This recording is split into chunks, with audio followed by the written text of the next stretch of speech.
Hello guys! Hello! Welcome dito sa aking channel, Kapalaran 888 Sagittarius. Alamin natin Sagittarius kanang messages, vibration, gabay energy para sa inyong lahat. Ito ay general reading. So, alamin natin kung anong messages, energy at vibration.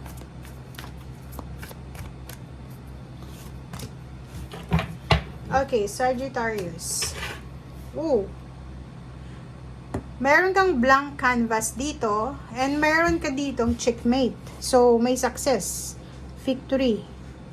So, sinasabi sa'yo dito, Sagittarius, na kung ano man tong naiisip mo na sisimulan, kasi itong mirror magic na to is para siyang swerte siya. Good luck, good fortune. Celebration, victory, success. Parang ganon. So, ang nakikita natin dito, ano man itong pinaplano mo, posibleng swerte ang dating nito sa'yo. Ang dala sa'yo. Meron ditong parang unexpected siya. Unexpected windfall. Unexpected na pera. Or pwedeng may pinaglalaban ka dito na hustisya na posibleng pumabor sa'yo. Kasi pwede din siyang karmic justice. Celebration. Panalo ka eh. Yun yung sinasabi ng baraha. Ikaw ang nagtagumpay. Or ikaw yung magtatagumpay. Parang ganon. Sagittarius. Comment down below if you're resonated.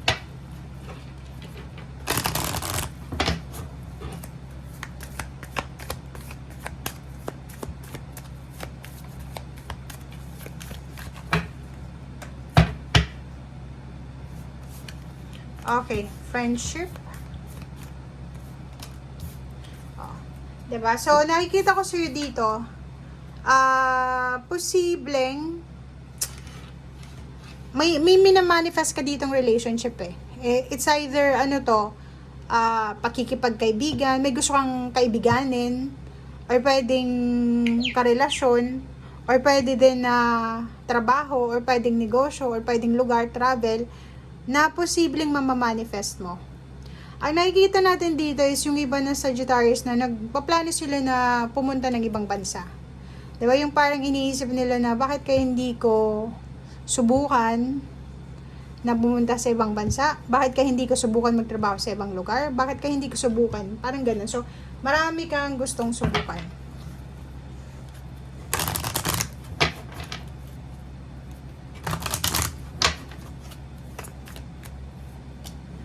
Okay.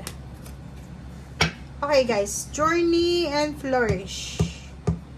So, nakikita natin dito na marami kang experiences sa buhay na siguro tinitake for granted mo siya. Like, marami kang naranasan, friendship, relationship, money, career, travel, or kano pa man, na hindi mo masyadong binibigyan ng pansin. But, these last 2 weeks ng May, sinasabi sa'yo na kailangan mong gamitin yung mga experiences mo sa buhay, past experiences, positive man yan or negative, para sa susunod mong desisyon, para maging inspiration mo siya sa susunod na journey or sa susunod na step na gagawin mo towards success. Parang ganun. So, ano ba yun? May negative pa na nangyari sa'yo sa past or rejection, blessings, yung mix siya, it's either blessings or rejection or disappointments, confusion, gamitin mo daw yon as inspiration.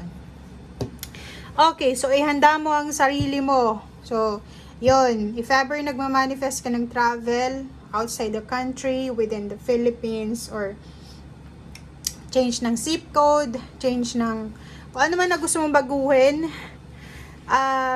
ihanda mo ang sarili mo, pack your things, pack your documents, passport, or yung sarili mo. Make sure na healthy ka, kasi kung trabaho itong pupuntahan mo, pwedeng may medical exam, yun ang kailangan mong paghandaan.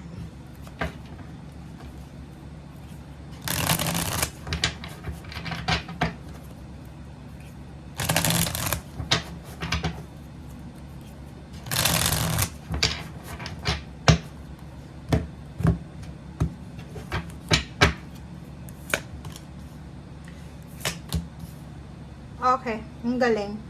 Sinasabi ng baraha sa'yo dito, alam mo yung combination na tong number 8 and 4 na crone, and then itong horn god, sobra-sobra yung strength. Okay? Strength, strong yung personality mo, or alam mo yung ano, taas noo ka, 'di ba? Success. Parang ganun yung naiisip mo eh. Or ganun yung mararamdaman mo dito. Parang iisipin mo, ako pa rin nanalo. Ako pa rin nagwagi. Sa akin pa rin yung huling baraha. Sa akin pa rin yung lahat ng pagpupunyagi. Parang ganun. So, etong the crown na to is sobrang strength, sobrang positivity. It's either physical health, mental health, financial health, or emotional health. And balanse, sobrang balanse. Infinity siya, 'di ba? So if may mga emotional problems ka, issues, may mga pag-aaway, eto yung nakikita ko. May kaaway ka or may posibleng ng agrabyado sa iyo, mararamdaman mo na success ka or pagtagumpayan mo, ikaw yung panalo. Parang ganun. Ten of Pentacles. Wow, ang galing. Mayroon ditong good news regarding sa inheritance. Money from family siya. Or pwedeng money from the company na pinagtrabahuhan mo. Freedom. May choice ka. Parang sinasabi ng barahan na hindi lang ang pera na darating sa'yo galing sa trabahong ginagawa mo. May pera din na parating galing sa pamilya. May pera din na parating na galing sa swerte. Like good luck, good fortune sa mga lottery or kung ano pa man. Yung problema mo, 'di ba? Yung problema na pinagdadaanan mo sa buhay na parang siya yung nagiging anong tawag dito? Yung nagdadala sa iyo ng pain, ng heartaches, yung mga selos, insecurities, or kano pa man, posibleng may good news kang matatanggap sa last 2 weeks ng May na magdadala sa'yo ng positive emotion, clarity, ng harmony. 'Di ba yung, ano ba yan, siloso ka ba? Silosa? Or marami kang insecurities? Or marami kang nakikita sa paligid mo, lalo sa social media na nagdadala sa'yo ng lungkot, natitrigger yung emotion mo? Sinasabi ng baraha, huwag kang mag-alala kasi parating na yung sagot diyan sa pinoproblema mo, diyan sa dahilan kung bakit ka malungkot. Kung may stagnant relationship ka, stagnant work or relationship sa work or business, makakalaya ka na. Kung may problema ka sa pera, problema ka sa relationship, makikita mo na bago dumating yung June, may pag-asa ka na ma-resolve ito. Okay? Thank you guys. Bye!